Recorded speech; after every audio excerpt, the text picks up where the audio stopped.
Sometimes the tension that vibrated through Munich bordered on paranoia, with a terrible blood-churning excitement that came with a terrible cost. One never knew when the Gestapo might come for your neighbour, or you. As these thoughts raced through my mind, the fire grew larger. The overcast reflecting a hellish mixture of blazing yellow and orange, streaked by flowering blooms of black. Then there were more crashes, the sounds of ripping metal and breaking glass, but no alarms sounded. At 16, I was too young to leave my parents' house without permission, but old enough to be curious and frightened by what I saw and heard. I tiptoed down the hall and peered into my parents' bedroom. They slept, undisturbed under their blankets, their sleepy breaths rising and falling in rhythm.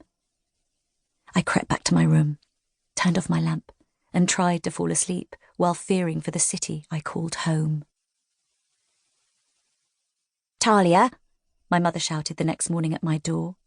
I shot up in bed. "Yes?" Mary, my mother, tapped her foot as she always did when I had overslept. "You'll be late for school." She turned in the hall towards the kitchen, her black dress ruffling around her body, her shoes clicking on the wooden floor. My mother always kept her bourgeois attitude, despite the fact that living in Germany was harder than both my parents had anticipated after leaving our Russian home behind.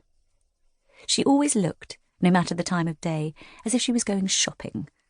Another habit that she refused to give up was calling me by the diminutive form of my name. That mannerism irritated me because I was no longer a child. I had turned 16 on the 16th of May. All of my girlfriends, and certainly the boys I knew and liked at school, called me by my full name, Natalya. "There's no school today, it's a national holiday," I yawned, and stretched towards the window to see if the fire was still burning. She returned, her eyes flashing in irritation at my sleepy attitude. "Herr Hitler has cancelled the holiday. Herr Hess is speaking tonight. No matter if there's school. If not, you can find yarn for me so I can mend your father's socks." I was at a loss. If the holiday was cancelled, would stores be open or closed? And the task of finding dry goods was becoming almost impossible as the availability of fabrics dried up to support the needs of the expanding Wehrmacht. I washed, dressed, and joined my parents at the breakfast table. "Did you see the fire?" I asked my mother after I sat down. My mother busied herself with the pots on the stove and didn't answer. My father, Peter, lifted a spoonful of porridge to his mouth and gave me a stern look. His eyes narrowed and he said, "Hooligans. Such nonsense." He took a bite and pointed the spoon at me. "Stay away from them." "How do you know they were hooligans?" I asked. My father's black brows bunched over the bridge of his nose. "Many people are reluctant to talk these days, but some do, even early in the morning, when neighbours gather in the hall." "I don't associate with troublemakers," I assured him as I dug into my oatmeal. My father's approach to life, unlike my mother's breezier style, was all business, suitable for a strict disciplinarian. As I grew into my teenage years, I resented the absolute commands that he spewed towards me like platitudes.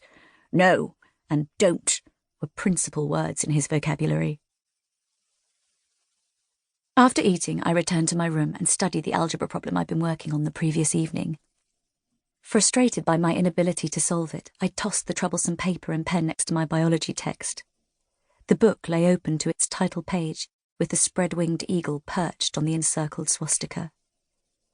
It gleamed up at me, as if its black ink had been printed yesterday. We lived with those symbols every day. We had no choice.